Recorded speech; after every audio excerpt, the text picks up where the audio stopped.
ముల్లంగి చిన్నక్క లేట్ కృష్ణయ్య భార్య అసలే వృద్ధ మహిళ భర్త పోయిన విధవరాలు ఇద్దరు కన్న కొడుకుల్ని పోగొట్టుకున్న అనాథ దిక్కులేని బ్రతుకు బిక్కుమని బతుకుతుంటే అందులోనే తన 80 మామిడి చెట్లు పంట తోచేశారు. చెట్లు వేర్లతో సహా తవ్వేసి అక్కడ ఉన్న మట్టిని లోడ్గా తరలించారు. ఇదేమని ఎంఆర్ఓకి ఫిర్యాదు చేస్తే నీ పొలానికి కంచె వేసుకో, నన్ను కాపలా కాయమంటావా అంటూ నిర్లక్ష్యం సమాధానమిస్తూ దళితుల పట్ల అవహేళన చేస్తున్న ఆ తల్లిని ఆదుకోవాలని ఆమె కన్నీటితో మీడియాను ఆశ్రయించింది.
నా పేరు ముల్లంగ చిన్నక్క, మా భర్త కృష్ణయ్య, మా మామ నడు వెంకటయ్య.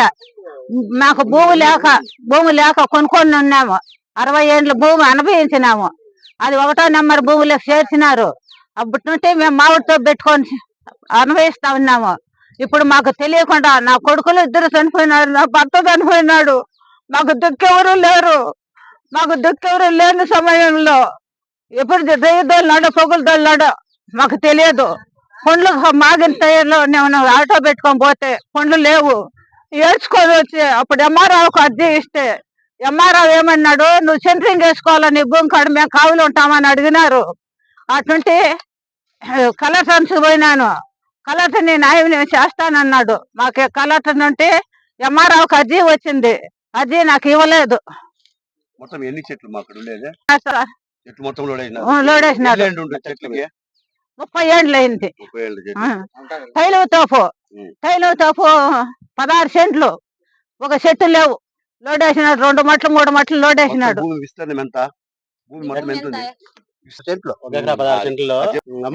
మిగలా ఉండేది గుట్టగా ఉన్నింది. అంతా తోలేసినాడు. చెట్లు 10 చెట్లు ఉన్నాయి. మిగలా ఏమీ లేకుండా తోలేసినాడు. నీ భూమి నేను కొనలేదు, నన్నేం అడుగుతావు నన్ను అడిగినాడు. ఈయన చల్లాబాబంచుకు పోయి, నాయన నా అన్యాయం ఇట్లా జరిగింది, నాకు ఏమి కానీ న్యాయం చేయలేదు, మాకెవరు దిక్కుదారి లేదు, నాకు ఈ న్యాయం జరిగింది, నాకేమి చెప్తావంటే నోరు తెరలేదు. వాడు పక్కన ఉన్నాడు. ఈయన వింటే ఎవరు కానీ నోరు తెరలేదు.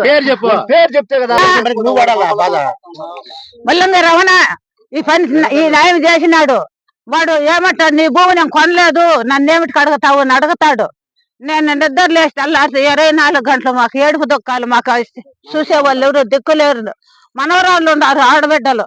ఆ ఆడబిడ్డలు ఆడికి వచ్చిస్తారు స్వామి. బిడ్డలు చిన్న బిడ్డలు. ఆ బిడ్డలు ఇచ్చిపెట్టి రాలేక నేను బాధపడి నేనే తిరుగులాడుతా ఉండా. స్వామి మాకు అన్యాయం జరిగింది, మాకు న్యాయం కావాలని నేను ప్రార్థిస్తా ఉంటా. మీ పాదాలకు వందనాలు అయినా.